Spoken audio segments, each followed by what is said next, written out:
Hey everyone, welcome back to Corporate Decoder. Today, Yesway Incorporated YSWY just filed its quarterly report for the 31st of March 2026, and I am seeing one major change that matters. Quick note, this is not financial advice, just my take on public filings for educational purposes. Yesway has had a massive shift with their initial public offering, and it looks like they are ready to scale up their operations. Alright, let's dive into this filing from Yesway Incorporated. This is a really important one because it covers their first quarterly report after becoming a public company through an initial public offering, or IPO. First up, let's peek at their balance sheet for Yesway Incorporated themselves.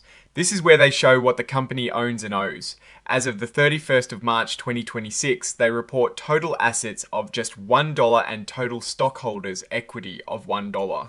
This might seem odd, but it reflects the structure of the company right after the IPO where Yesway Incorporated is the holding company, and its main asset is its stake in a separate operating entity. Now let's look at the actual operations under BW Ultimate Parent Incorporated and its subsidiaries. This is where the real numbers are. Their total assets jumped to $1.98 billion in March 2026, up from $1.94 billion in December 2025. That is a healthy increase. On the flip side, their total liabilities also went up slightly to $1.14 billion. Looking at their income statement for the first quarter of 2026 here is where we see some exciting movement. Revenues were $683.6 million, that is a pretty big number. This is up from $600.3 million in the same period last year. That is a jump of over 13%. Fuel sales alone made up a huge chunk of that at $464.3 million. They saw a pretty significant increase here compared to the previous year. This suggests people are buying more gas at Yesway stores. Inside merchandise sales were also strong at $213.7 million, up from $195.1 million. This shows convenience stores are more than just gas stations. They are also selling a lot of other items. Now the cost to get that merchandise and fuel is also up to $529.2 million. This is expected because they are selling more. The big story here is that while their costs went up, their sales went up more, which is exactly what you want to see. Let's talk cash flow. For the first 3 months of 2026, they brought in $48.4 million from their operations.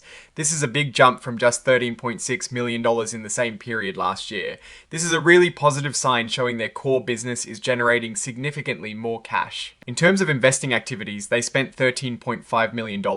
This is less than the $18.5 million they spent last year. This often means they are being more careful or perhaps have completed some major investments and are now focusing on operating. Financing activities show a different picture. They used $15 million in financing activities.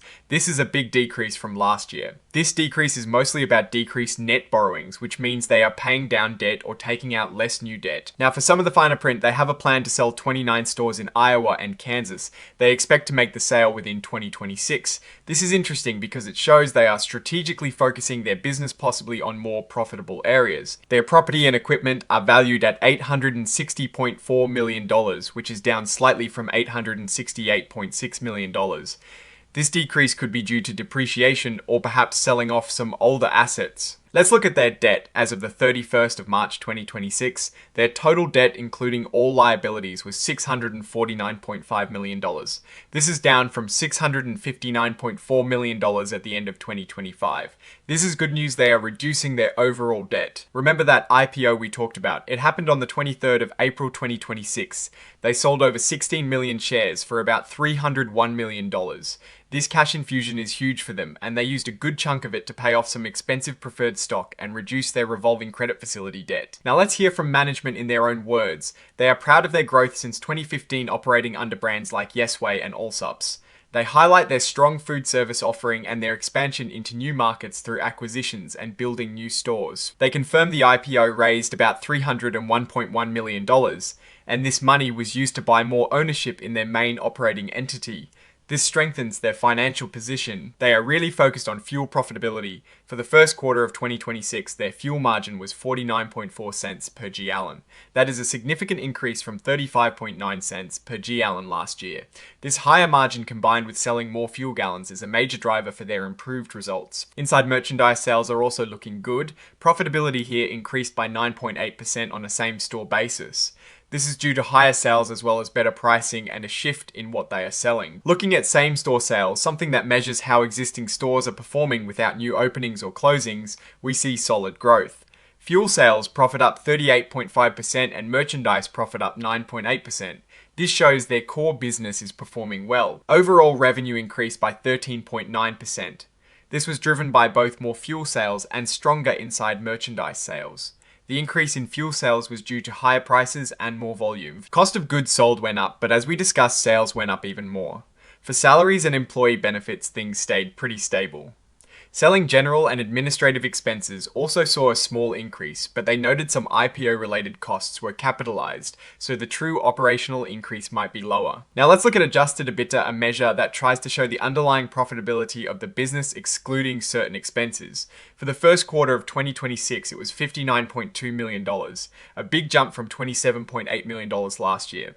This really highlights the operational improvement. Store contribution, which focuses on the profitability of individual stores, also saw a big jump from $43.2 million to $74.6 million. This metric basically shows how much money the stores themselves are generating before corporate overhead. Regarding finances, they have enough cash and credit available to operate for at least the next 12 months. They are planning to spend between $50 and $70 million on new stores this year. They also mentioned significant payments they expect to make under a tax receivable agreement, which is a bit of a complex financial structure. Their total debt picture is improving.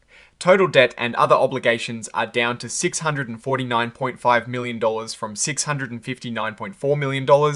This reduction in debt is a sign of financial health. Their operating cash flow saw a massive increase of $34.8 million. This is largely thanks to higher profits and better management of working capital. Investing activities saw less cash use, mostly because they are opening fewer new stores in this quarter compared to last year. Financing activities show that they used less cash this quarter compared to last year, mainly because they borrowed less on their revolving credit line, and no defaults on any senior securities were reported. Finally, they have a ton of exhibits detailing all the agreements from their IPO, including stock plans and tax agreements. This is where all the legal and financial paperwork for going public is stored. Looking at all this, Yesway Incorporated seems to be in a much stronger position after their IPO. Their revenues are up, their profitability is up, and they are generating more cash. The big success in fuel margins is a key takeaway here. They are also managing their debt well and strategically selling off underperforming assets in Iowa and Kansas to focus on their core business. The amount of cash raised from the IPO is significant enough to really reshape their balance sheet and fund future growth. What surprises me is how quickly they seem to be turning things around post-IPO. The increase in fuel margins and the growth in merchandise sales are particularly strong indicators. My biggest concern is how sustainable those high fuel margins will be long-term, as fuel prices can be very volatile. Also, the tax receivable agreement payments could become a significant cash drain. The research tools I actually use are linked in the description. They help keep this channel going. That is my take. Stay decoded. Found this analysis helpful? Give it a like, subscribe for more, and join our Discord linked in the description.